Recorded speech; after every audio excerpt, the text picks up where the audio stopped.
Le défi, c'est de trouver des opportunités. C'est ça. Hein? C'est de trouver vraiment des deals qui correspondent aux critères de performance que l'on cherche. Tu sais. Ouais.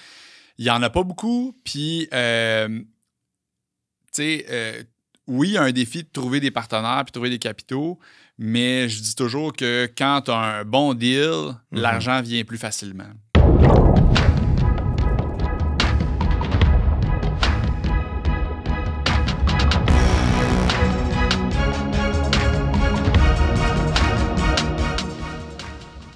Bienvenue à mon podcast La Pointe de l'immobilier, dédié spécialement à l'immobilier commercial, multilogement, du terrain, construction neuve. Bref, on va graviter autour de l'immobilier et au passage, bien sûr, on va parler de mindset, l'entrepreneuriat, parce que l'immobilier, c'est beaucoup de mindset, d'entrepreneuriat.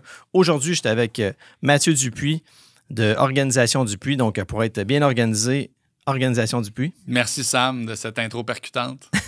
Merci Mathieu. Donc, suivez ça. Ça va être vraiment cher. On va parler justement là, de construction neuve. Pourquoi Mathieu s'est lancé dans la construction neuve, c'est quoi les avantages, puis pourquoi il s'est niché là-dedans. Mathieu, président, hey yes. Ça va? Ben oui, de mieux en mieux. De mieux en mieux. Comme dirait un vieux sage. All right. Mathieu, tu es président de l'Organisation Dupuis. Yes. Tu as fondé ça, je pense, ça fait quoi, 2 ans peut-être? 3? 2 ans et demi. OK. Ouais, 2 ans et demi qu'on a acheté notre premier gros projet. OK. À La Chute. Yes. 24 logements qui étaient en construction. La Chute, j'arrête pas d'en parler. Allez voir ça, La Chute, c'est en développement. C'est comme une brebis égarée parce que le reste du parc s'est développé ailleurs. On est très heureux de ce premier achat-là qui est un... C'est un 24, hein? Ouais, un 24. Ouais, je me rappelle, il est en construction. Ouais, avec François Gagnon. Absolument. François Gagnon, que je reçois juste après toi d'ailleurs. Ah, Colin, on va se croiser. Vous allez vous croiser. Mais ouais, puis j'avais vendu un 6 logements avec Nicolas sur cette rue-là aussi. Ouais. Galarno. Oui, exact. Vraiment, c'était un beau projet. Puis c'était précurseur un peu dans ces années-là parce que personne ne croyait à La Chute, là. Non, puis aujourd'hui, on regarde ça puis on dit Christy, il faudrait continuer d'acheter à La Chute, là. Ah oui. Ça l'explose. Un beau marché. Absolument. J'ai entendu dire qu'il va y avoir un 2000 portes là, qui va se construire là, dans ce coin-là. Il y a le nouvel hôtel là, qui se bâtit là, à la sortie de l'autoroute, là. Puis ça va vraiment, vraiment développer. Puis, fait que ça, tu as vraiment développé, je trouve ça le fun, ton parcours, tu as développé une belle niche dans la construction neuve. Ben en fait, tu achètes des projets de construction neuve. Ouais. Et puis, tu as quand même plusieurs portes depuis. Puis, pourquoi tu as choisi de faire du neuf alors que tout le monde veut faire de l'optimisation dans le use? C'est tellement une bonne question. Puis, ça m'a pris un certain temps à débloquer parce que je cherchais le modèle d'affaires. Ouais. Puis j'ai trouvé le modèle d'affaires en allant dans un reverse engineering. Là. OK. J'avais une job, j'étais rep dans le pharma, puis j'aimais ce que je faisais, mais le cœur de l'entrepreneur fallait qu'il s'exprime quelque part. Puis ça faisait des années que je cherchais, Christy, comment trouver un bon modèle d'affaires, ou être un repreneur. Puis ça a débuté avec Thierry Samlal qui est venu faire une présentation à nos fameux déjeuners immobiliers. Oui, je m'en rappelle. Là où on s'est rencontrés. Oui, exact. D'ailleurs que je veux repartir ces déjeuners-là parce qu'il n'y en a plus puis je veux les refaire. Je suis heureux là-dessus, c'est sûr. Excellent. On va refaire ça. Et Thierry avait parlé du neuf. Là, on est en décembre 2019. OK. Puis il parlait du neuf puis il disait « Crime, il y a de quoi de hot dans cette catégorie d'actifs-là, mais... » Tu sais, tout le monde crache dessus. Puis je me souviens à nos déjeuners, tu avais la vieille garde immobilière qui disait « En haut de 100 000 la porte, c'est pas bon. » Oui, je les écoutais parler, puis je checkais la présentation, puis on parlait de 200 000 la porte déjà à l'époque. Juste 200 000, c'est le fun, parce qu'aujourd'hui, on vend du neuf à 350 000 la porte. Oui, exactement. Fait que, déjà, ceux qui étaient précurseurs puis qui commençaient à acheter le neuf à l'époque, aujourd'hui, en 2, 3 ans, 4 ans, ils ont un prix par porte qui a explosé. Là. Complètement. Puis, la recherche du modèle d'affaires était basée sur le fait que si je voulais quitter ma job, ça me prenait du cash flow. Oui. Comment générer du cash flow court terme alors qu'on sait que l'immobilier, c'est long terme? Le premier calcul, ça a été de dire, OK, avec combien de portes j'ai besoin d'avoir pour avoir le cash flow nécessaire, puis lâcher ma job, puis faire sommairement un décent salaire. Un salaire décent, tu sais, avec les premières années. C'est ça. Sans dire je vais raccoter mon salaire, là. De dire, Non, c'est ça. On est peut-être prêt à faire des concessions. Il faut que tu sois prêt à faire des concessions. Exact. Puis tu penses faire ça, puis de toute façon, tu fais moins la première année. Fait que tu mets un petit peu plus de beurre de pinot sur tes galettes de riz. Sur tes galettes de riz. Ça coûte moins cher les galettes de riz du pain. Ou sur tes ramen, mais là, c'est parce que t'es rendu un peu loin. Oui, c'est ça. Et rapidement, j'ai compris que la profitabilité, le cash flow qui restait, c'était pas grand-chose. Fait qu'il y avait quand même une partie de la gestion qui donnait un cash flow. Et il y avait surtout les frais de mise en place de dossier. Oui. Qui est la façon de se rémunérer quand tu trouves réellement un bon deal. Fait que l'objectif a été simple. Il fallait, tu sais, mon objectif, c'était genre 300 portes à l'époque. OK, quand même. Je me suis mis comme target qu'à 300 portes, je pourrais lâcher ma job. Puis c'est important de mentionner que tu ne l'as pas juste mis. Quand tu dis je l'ai mis, tu l'as mis sur papier. Réellement, tu l'avais tangiblement écrit. Chose que moi aussi, j'ai fait d'ailleurs sur des objectifs. Tu en avais parlé dans une à la Meute. J'avais trouvé ça vraiment incroyable. Ça vient, d'entrée de jeu, j'ai dit je vais de mieux en mieux. Puis ça vient de Ray Vincent. Puis c'est Ray qui m'avait poussé à faire l'exercice de non seulement mettre sur papier, le lire avec une intonation de lecteur de nouvelles enthousiaste et de l'écouter à tous les matins. Donc, tu te réécoutais tous les matins? Tous les matins, j'écoutais. Puis c'était un peu basé sur la gratitude des objectifs que je veux avoir, comme si je les avais déjà. Merci pour les 300 portes neuves de mon magnifique parc immobilier que j'ai obtenu en faisant ci, en faisant ça. Et, tu sais, ça dure 2 minutes, mais à chaque matin, tu te rends en ligne, tu sais. À chaque matin, tu reviens sur tes objectifs, puis tu le sais ou tu développes la confiance que tu vas les avoir. Parce que ça te dit que tu les as déjà. Ouais. Puis ça change toute la façon que tu réfléchis. Tu sais, si j'ai besoin de 300 portes, puis un duplex qui passe, je vais-tu perdre du temps à analyser le duplex? Ben non. Fait que c'est pas juste une histoire spirituelle ou un concept de gourou. Ouais, exact. C'est concret, tu sais. Et pour moi, l'autosuggestion, que ça s'appelle, a assurément été un des moteurs là, de la réussite. Fait que pour revenir, tu sais, le concept, c'est de dire, OK, là, comment je suis capable de générer du cash flow? Puis le neuf était super attrayant parce que, bon, moi, il fallait que je lève des capitaux pour faire les projets. Je n'étais évidemment pas capable de le faire tout seul. Puis s'il y a quelque chose de plus sexy que le neuf, montrez-le-moi, là, mais un bel immeuble, sharp, fait que juste au look, puis dans l'âme que c'est créé, c'est vendeur. Ça dégage quelque chose de différent, un bel immeuble neuf. Tu sais, puis les partenaires, les gens qui ont de l'argent, souvent, ils ont une fierté aussi associée aux actifs qu'ils détiennent. Puis quand, tu sais, tu leur présentes un beau projet sharp, neuf, belle brique, beau design, ou un vieil immeuble, tu dis « Ah ouais, mais on va l'arranger, puis tu vas voir, il va être optimisé. » C'est pas la même façon, ou c'est pas le même impact que tu peux avoir. Fait que ça, c'était sexy à vendre. Après ça, bien évidemment, toutes les dépenses qu'un immeuble plus âgé peut avoir sont diminuées ou minimisées dans les immeubles neufs. Exact. Il va y avoir des dépenses pareilles. Oui, mais tu sais, comme l'exemple, moi j'en ai acheté un neuf, puis là, tu vois, vendredi, il faut qu'on aille avec le plombier parce que le clapet anti-retour qui a 45 ans, il vient de jammer, puis là, les toilettes, ils ne flushent plus. Fait que là, il faut défaire le plancher. Surprise. Puis là, tu défais le plancher, puis tu trouves d'autres choses. Dis-moi les pas. Non. Ça amène le point de la stabilité aussi. Il y a moins de surprises et donc, émotionnellement, quand tu enlèves un mur tu te rends compte qu'il y a de la moisissure, là, Christy, ça se peut que tu dors mal ce soir-là. Fait que plus facile de faire des projections long terme. Bon, évidemment, souvent meilleure qualité de locataire. C'est vrai. On les choisit la plupart du temps maintenant. Donc, dans le temps que l'immeuble se construit, on essaie de louer sur plan le plus possible. On est dans un bon timing de marché, fait que ça fonctionne bien. Exact. Fait que, notre équipe a clairement réalisé que ça valait la peine de faire un bon filtrage initial parce qu'après, il va falloir les gérer. Fait qu'aussi bien d'en refuser quelques-uns puis recommencer peut-être initialement qu'après ça, d'être pris avec des locataires difficiles. Puis j'en ai un comme ça, justement. C'est bon que ce que tu dis. J'en ai un comme ça que là, je les avais filtrés peut-être trop vite. Là, j'ai senti que ça commençait à chirer. Ouais. Puis là, la locataire d'en haut, elle me faisait des plaintes. Puis le locataire, drôlement, récemment, il me disait, écoute, on s'en irait. Je dis, écoute, ben, parfait. Je signe ça. Va-t'en la fin du mois. Je ne l'ai même pas encore reloué. Puis je suis même pas pressé. J'aime mieux avoir un logement vacant. En fait, c'est quoi déjà la phrase? C'était mieux avoir un logement vacant que mal loué. Oui, 100% d'accord. Tu sais, Ouais. fait qu'en tout cas, je suis rendu parce qu'il y a beaucoup d'arguments. Fait que oui, il y en a sais plus beaucoup. Je suis rendu où, mais Ben, des prochains. Je suis allé locataire, des bons Choix locataires. des locataires, exactement. Tu sais. Puis ça amène aussi au fait que dans le neuf, souvent, les vacances sont très basses, voire nulles. Ben ouais. Ça se loue bien parce qu'on a des arguments de vente aussi, puis parce que l'immeuble est sharp. C'est mieux designé, c'est mieux insonorisé, c'est mieux isolé.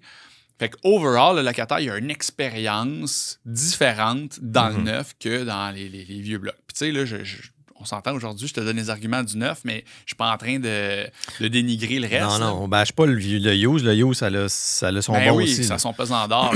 Puis même des fois, je regarde des projets d'optimisation, je suis comme, Christy, wow, il y a un gros il y a des gros coups de circuit. Oui, des gros coups de circuit. Mais ça vient avec un risque d'un côté, puis, tu sais, notre expertise, elle est dans le neuf. Fait qu'à un moment donné, il faut que tu sois laser focus, puis que... Choisis ta niche, puis pourquoi que McDo fait pas des hot dogs? Parce qu'ils sont bons dans les burgers. Ils pourraient-tu faire des hot dogs? Ah oui, ils pourraient faire des hot dogs. Ils en font pas. Oui, c'est vrai qu'ils en font pas. Ils en font pas.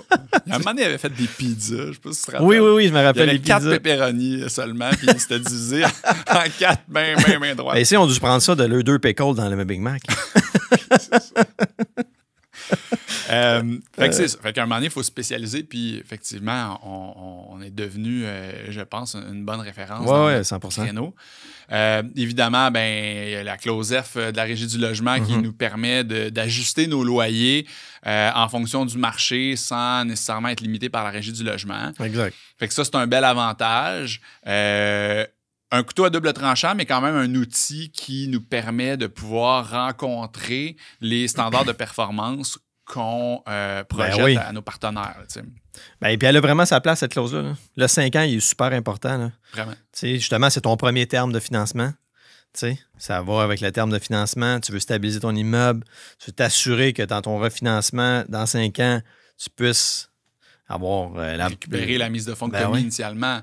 Là, on est dans un timing de marché où c'est même difficile d'aller récupérer ta mise de fonds après 5 ans. Ouais. Nous autres, ça fait partie de nos standards, nos critères de sélection. Je dois être capable de refinancer puis de rembourser mes partenaires dans le premier 5 ans. Fait que oui, c'est nécessaire, cette clause-là, parce que, tu sais, on revient du Forum de l'immobilier. Ouais. Grosses questions qui ont demandé à toute l'audience de voter et les experts se positionnent après. Okay. Quelle est l'indexation que vous fixez pour vos augmentations de loyer pour les 3 à 5 prochaines années? Dans le neuf, ça? En général, dans le neuf, en général. Oui. C'est sûr que quand tu as un immeuble plus vieux et tu n'as pas fait de réno, là, qu'est-ce que tu veux? Tu vas être topé à 1,5, 2 %. Ouais. Mais leur question à eux, qui sont plus des développeurs de projets, était pour voir la tendance du neuf, à combien ça va croître. Parce que c'est important de le faire. Ce chiffre-là, dans tes proformas, là, il fait toute la différence dans 5 ans. Et nous autres, on calculait à 3, 3,5. Puis là-bas, ce qui est sorti, c'est tout du 5-6 %. Là. Wow. Fait que là, tu tombes en bas de ta chaise, tu te dis, OK, est-ce que je suis trop conservateur? Alors que l'ensemble de l'industrie projette des données bien différentes. Fait que oui, c'est rassurant au sens où les projets qu'on a déjà closés, ça veut dire qu'ils vont peut-être juste mieux performer. Ben oui. Mais ça permet aussi, un moment donné, de réévaluer comment tu analyses, parce que sinon, tu n'achèteras rien. Puis, on est déjà hyper picky dans qu'est-ce qui passe le test de nos critères de performance. Ouais.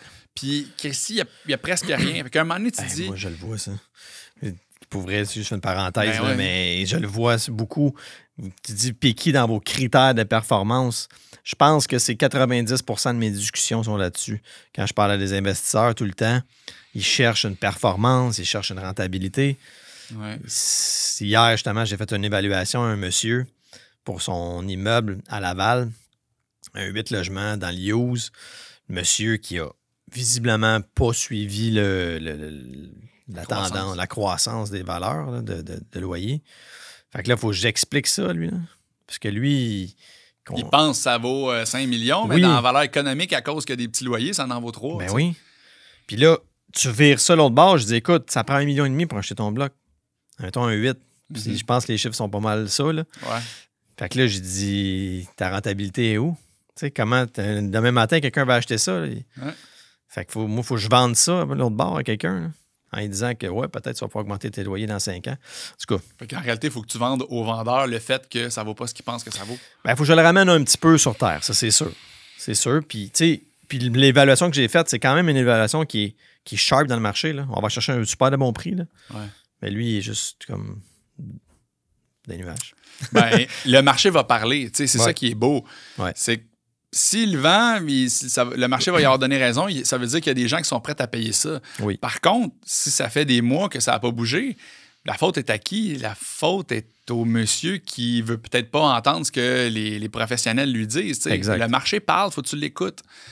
En tout cas. On parlait de performance. On parlait de performance, puis l'indexation de ces revenus-là, elle est primordiale.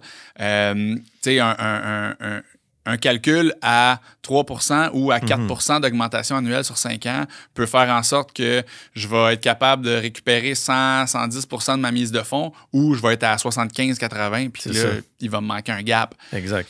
Fait que ça, pour moi, c'est un énorme avantage.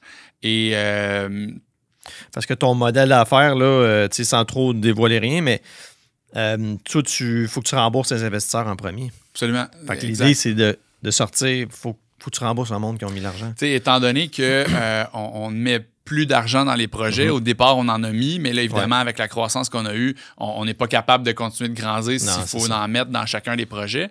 On a fait nos preuves, maintenant on a des réalisations, fait que c'est ce qui nous permet de pouvoir se le permettre. Ouais. Et donc, on ne touche pas au profit de l'immeuble tant que les partenaires n'ont pas récupéré leur mise de fonds. OK. Fait qu'évidemment, on a un intérêt à les rembourser le plus vite possible parce que c'est à ce moment-là qu'on va commencer à toucher au profit. Fait que, tu sais, c'est pour ça que la performance, je la calcule pour nos partenaires, je la calcule pour nous autres aussi, là. Exact. Fait que c'est directement relié. C'est un avantage pour les investisseurs, justement. Ils savent que tu comprends. Tu n'es pas là juste pour gérer les immeubles. Tu es là pour avoir un rendement, toi aussi. Tu sais, il y a le concept que... parce que souvent, la majorité de nos deals, là, on tourne autour de 75-25 pour les partenaires, puis 25 pour nous autres. Okay. Et souvent, quelqu'un qui va mal acheter un immeuble peut se retrouver avec 2 fois moins de performance que quelqu'un qui a été piqué puis qui a choisi le bon deal. Ouais. Fait que d'emblée, juste à l'achat ou dans la gestion puis l'optimisation, tu peux être 2 fois en dessous de quelqu'un qui est professionnel. Fait que c'est quoi laisser 25 % alors que tu peux doubler puis tripler la croissance de ton actif? Ben oui. Ça sécurise aussi l'investisseur qui a plus d'argent que toi, finalement. Là. Ben oui. Puis, tu sais, le concept, là, avec le temps, c'est d'arriver pour dire, nous, on permet aux gens qui ont de la liquidité et qui doivent se diversifier parce que en affaires, le concept de diversification est hyper important. Puis, je n'ai pas besoin d'apprendre ça à personne. De leur permettre de se diversifier dans l'immobilier multilogement neuf sans dépenser d'énergie, sans avoir nécessairement toutes les connaissances puis se former partout avant de prendre des décisions. Et le tout inclus comprend vraiment l'expérience de A à Z. Donc, on a déjà fait la vérification diligente, on place ça sur un plateau d'argent. Là, tu sais, envoie la convention des actionnaires à ton avocat, nos prévisions financières à un comptable qui connaît l'immobilier. Oui, tu l'as dit souvent, c'est important. Hein? C'est important parce qu'il y a des comptables qui ont une expertise en XY choses, puis que là, ils viennent se prononcer sur l'immobilier, puis ils n'ont aucune idée de quoi ils parlent, puis là, ils disent... C'est mal conseillé son client, en plus. Ça n'a pas de bon sens. Là, ça fait foirer des affaires par manque de réelle connaissance. Ouais, mais là, c'est parce que le partenaire me revient puis me dit mon comptable m'a dit que c'était pas une bonne affaire. Là, je finis par parler au comptable. Ça, la SCHL, ça, c'est des frais pour rien. Comment c'est des frais pour rien? Ah ben j'ai vu la prime, c'est 100 quelques mille piastres. Hey, ça, c'est de l'argent jeté aux poubelles. Quoi? L'évaluation que j'ai faite hier, c'était la personne m'a dit exactement ça. Ouais, mais la CHL, il y a des frais, ça. Oui, mais... Il y a plein d'autres avantages. Écoute, tu peux pas t'en sortir aujourd'hui. C'est ça. Comment tu veux qu'on avance en croissance? La CHL, elle a sa place, là. On a besoin de ça ici. Oui, exactement. Fait que, tu sais, souvent, fait que je reviens, mais pour dire, OK, tu veux faire analyser les trucs, c'est normal, puis je te suggère de le faire. Par contre, choisis, tu sais, si t'as mal au coude, tu vas voir un docteur, tu vas voir un mécanicien. Ouais. Bon, ben là, choisis aussi ton comptable qui a différentes spécialités. Ouais, anyway. J'ai ma petite montée de lait. Ouais, t'as une petite montée de lait. Je pense qu'il y a une histoire cachée en arrière de ça. Ah, il y en a une histoire cachée, mais c'est parce que l'histoire, vite, c'est que ouais. ça faisait 3 partenaires de suite. OK. J'ai beaucoup de contacts dans la pharmaceutique. Fait que c'était 3 pharmaciens propriétaires qui venaient de la même bannière. Puis après 3 fois, je me suis gratté la tête, puis j'ai compris que c'était le même comptable en arrière. Il y avait tous la même comptable. Ça faisait 3 qui me disaient « Ah, c'est pas intéressant, c'est pas bon ton affaire. » Mon comptable m'a dit que c'était pas bon. Puis là, à force de gratter, j'ai retrouvé c'est qui cette personne-là. J'ai réussi à l'appeler, puis j'y ai parlé, puis je me suis rendu compte qu'il n'y avait aucune connaissance. Ouais, c'est ça. Puis là, je suis revenu aux partenaires en leur disant « Je veux pas me mêler de tes affaires, là, mais tu as un très mauvais conseiller au niveau de la diversification de portefeuille. Là. Puis je te dis pas ça parce que tu m'as dit non. Je vais juste t'ouvrir peut-être à réévaluer les types de compétences. Puis c'est pas méchant. Lui, c'est un pro comptable pour les pharmacies. Il connaît rien en immobilier. Ben, ça revient à ce que tu disais au début. Tu es laser focus dans ta niche. Ouais. Moi, je suis laser focus dans l'investissement immobilier multilogement. Bon, un peu de commercial au passage. Mais je ne vends pas de bungalow. Là, si un jour, peut-être un jour, je vais en vendre. Là, je ne sais pas. Mais je ne penserais pas. Là, mais c'est ça. Fait que quand quelqu'un va vers toi, il sait à quoi s'attendre. Puis il va avoir les meilleurs conseils du marché. Exactement. C'est clair. Fait que pour revenir au concept du tout inclus de l'immobilier, ben, c'est qu'on place sur un plateau d'argent la vérification diligente, on set up le deal en soi, le partenariat, le financement. Puis le financement, c'est le nerf de la guerre. Là. Oui. Le même deal avec un financement à poche peut devenir très boiteux financièrement. En tout cas, fait que... Non, je le dis, c'est la pierre angulaire d'une réussite transactionnelle, d'un bon deal, c'est le financement. Exact. Il y a plusieurs choses, là, mais le financement, c'est comme... On est bien servi chez PMML. C'est Mathias et Vincent qui s'occupent de nous autres. Ouais. Puis, tu sais, un moment donné, je m'étais posé la question après plusieurs deals. Je suis comme, tabarnouche, tu sais, ça nous coûte de l'argent. On devrait-tu faire ça à l'interne? Puis rapidement, je suis revenu à la conclusion que non, eux autres sont pros dans leur domaine. Voilà. Ils font ça à journée longue. Jamais je vais être capable de me rendre aussi performant qu'eux autres. Et donc, oui, il y a un coût, mais en même temps, les bénéfices sont là. Ben, ça te servirait-tu vraiment toute l'énergie qu'il faudrait que tu mettes pour... Ça vaudrait pas la peine. Ben voyons, pas du tout. Mais des fois, tu sais, ça prend plusieurs perspectives. Là, j'arrive dans une perspective où je me disais, OK, je dois-tu réévaluer ça? Mais au final, non. Puis je tends à vouloir non seulement m'entourer des meilleurs dans tous les collaborateurs que j'ai, mais d'éviter d'avoir trop de monde à l'interne chez nous aussi. Parce que le collaborateur, lui, bon, mais il y a d'autres clients, il fait 100% sa job, fait qu'il est expert là-dedans. Puis, si un moment donné, moi, je slack pendant une couple de mois, ben, j'ai pas besoin d'être payé, pas sur mon payroll. Là, c'est ça. Ben, tu veux limiter tes coûts fixes, en fait. Exactement. Fait que, on a une équipe extraordinaire dont je ne me passerai pas de personne, mais on se pose toujours la question, OK, est-ce que cette prochaine expertise-là, on a besoin de quelqu'un à l'interne ou on pourrait l'outsourcer et le laisser à l'externe? Ben, ça me vient la question au niveau de la gestion. C'est-tu vous autres qui faites votre gestion vraiment là, sur le terrain avec les immeubles? Fait qu'après financement, il y a étape vers le notaire, puis après ça, on arrive à la gestion. Exact. Fait que dans la ligne de vie de l'immeuble, évidemment, rapidement, on tombe en gestion, puis c'est ce qui va durer le plus longtemps. Ouais. Oui, on fait la gestion. L'équipe à l'interne est pas mal orientée vers la gestion. Fait qu'on devient des pros de la gestion. Okay. Ça, c'est ce qu'on maîtrise réellement. Et encore une fois, sans rien enlever à quelqu'un qui donnerait sa gestion à l'externe parce qu'il y a des super de bonnes compagnies qui le font. Ouais. Mais en même temps, nous autres, on bâtit la confiance avec nos partenaires par rapport à notre expertise. Puis si on donnait la gestion à l'externe, bien là, en réalité, c'est plus tant nous qui gérons ça. Fait que, tu sais, Mathieu, on fait confiance à toi puis à l'Organisation du Puy. Puis là, tu le donnes à l'externe versus dire, nous autres, on est actionnaires dans l'immeuble. Et donc, on a le souci d'optimiser chaque dollar parce qu'ultimement, on va en bénéficier. Versus la compagnie de gestion, malheureusement, oui, elle veut probablement très bien faire, mais quand c'est ton propre argent, tu mets peut-être une énergie supplémentaire. Tu penses pas pareil, mettons. C'est pas pareil. Fait que c'est tough, la gestion. C'est énormément d'énergie. C'est fou. Puis honnêtement, là, je le dis, là, si j'avais pu ne pas faire de gestion, je l'aurais faite. Mais en même temps, il y a, comme je disais tantôt, tout ce concept de confiance-là et de contrôle qu'on a sur nos immeubles. Ouais. Parce qu'ultimement, le gestionnaire, il va arriver dans plein de situations où est-ce qu'il va t'appeler, il va dire « Hey, qu'est-ce qu'on fait? » Puis là, il va falloir que tu prennes la décision pareil. C'est pas vrai qu'il gère 100% de tes immeubles. Ben non. Fait que, tu sais, tout ça pour dire qu'on a dit on va devenir bon là-dedans, on va optimiser tout ça. Puis, ultimement, justement, on contrôle la croissance des revenus, on contrôle la qualité des locataires.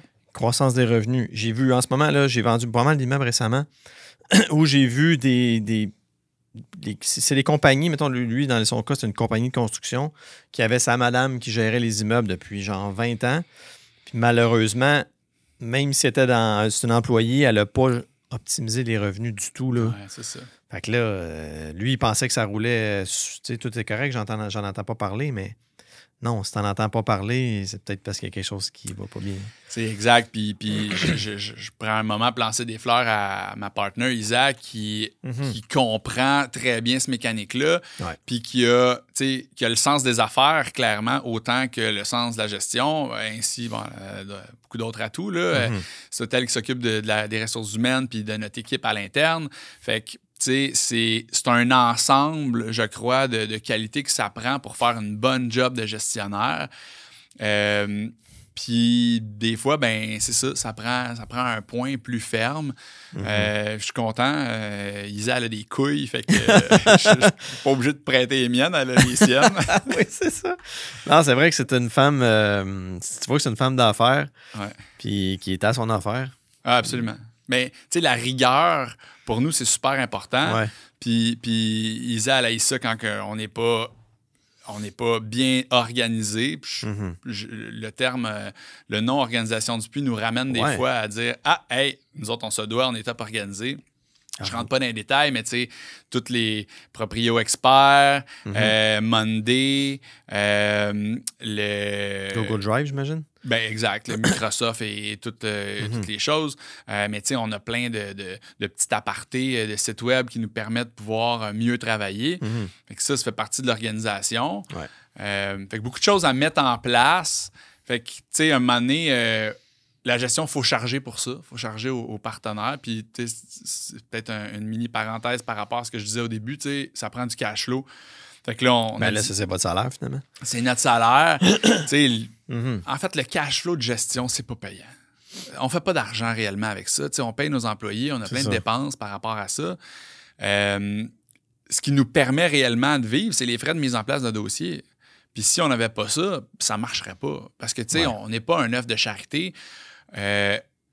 Les premiers 5 ans, là, pour nous autres, sont tough parce qu'on ne fait pas de profit sur les immeubles. Tout, 100% s'en va aux partenaires. Fait que, puis tu sais, je fais souvent comprendre ça aux partenaires, puis ils le comprennent bien. Ben, visiblement, vous êtes au bat, là, honnêtement. Là, avec mais ça, il faut qu'on fasse de l'argent.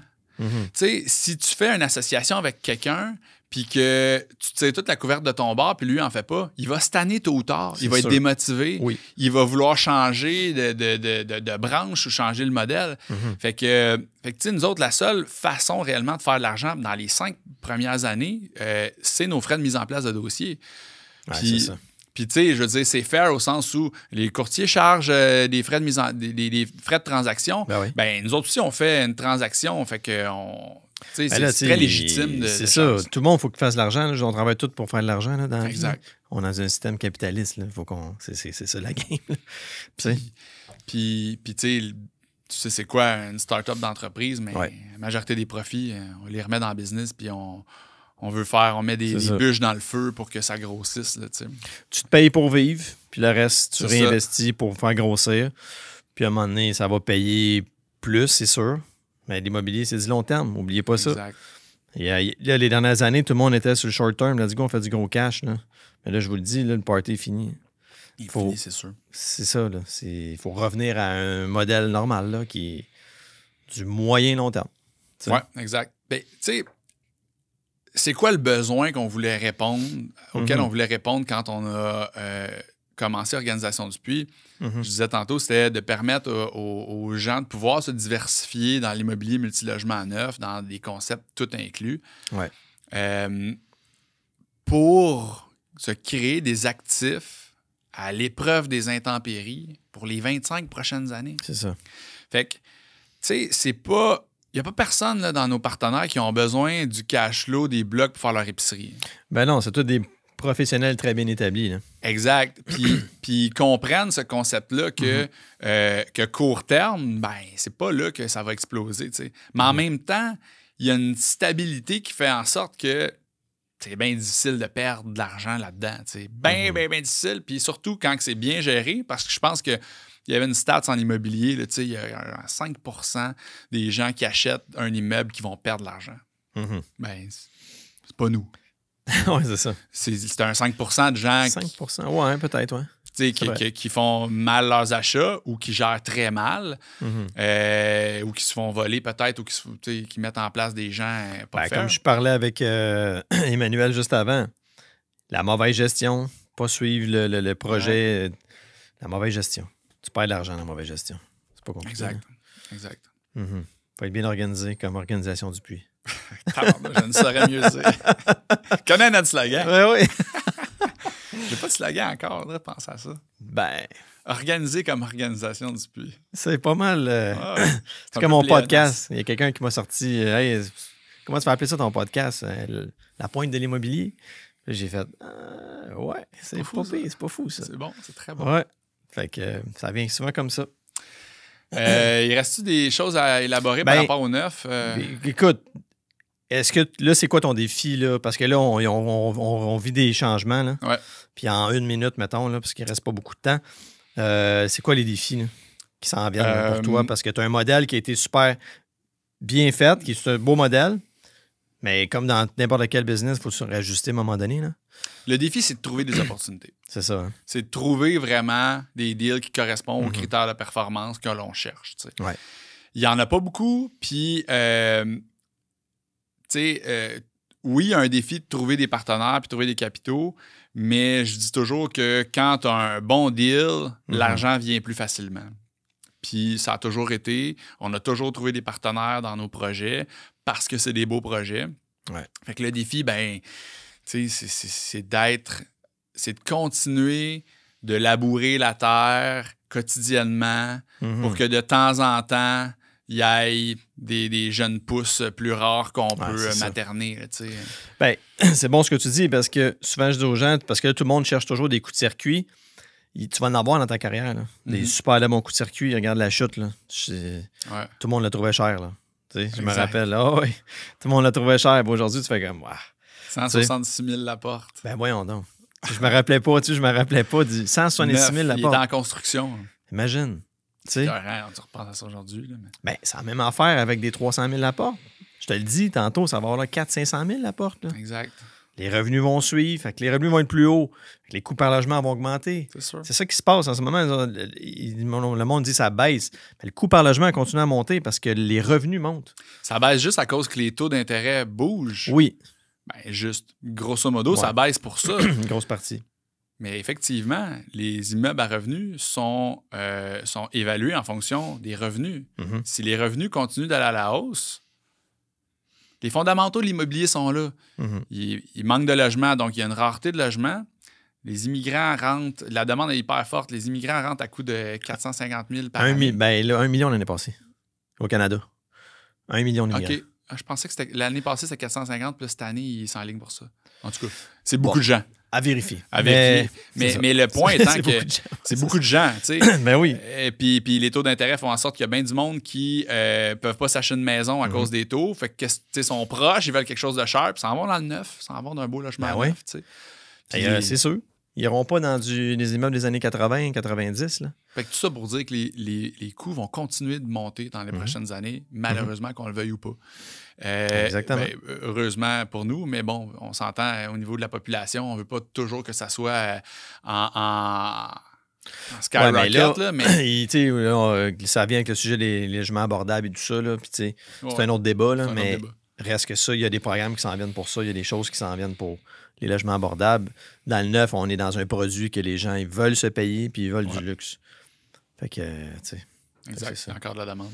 Il va tout le temps avoir la demande. All right, on me fait signe que ça approche. Ça sent la... Oui, c'est ça. Hey, merci Mathieu. Plaisir, vraiment, toujours agréable de discuter avec toi. C'est de valeur, on n'a pas le temps pour un tour de magie aujourd'hui. Ouais. Mais qu'est-ce que tu veux? Mais un tour de magie auditif, ce serait audacieux. Ça serait audacieux? Ouais. Tu sens-tu prête ou...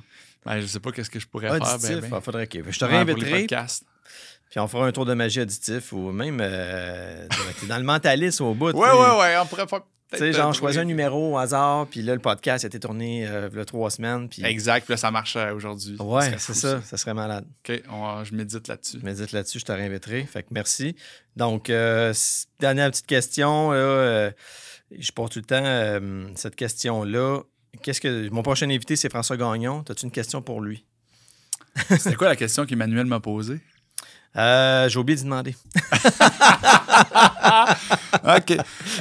J'ai-tu une question pour François? C'est une bonne question. Ouais, hein? Sinon, qu'est-ce que... J'ai tout le temps... Dans ta valise, qu'est-ce que tu mettrais... Il y a quelqu'un qui m'avait dit ça. Dans ta valise entrepreneur, si tu aurais quelque chose à mettre dans ta valise entrepreneur pour le prochain, quelqu'un qui veut se partir un peu comme toi t'as fait, ça serait quoi, genre, les must? De l'audace. L'audace. De l'audace. De la vision puis de l'énergie. Audace, vision, énergie. Mets ça dans ton bagage puis start quelque chose. Voilà la recette. Voilà. Facile de même. Merci tout le monde. À bientôt. Merci Sam.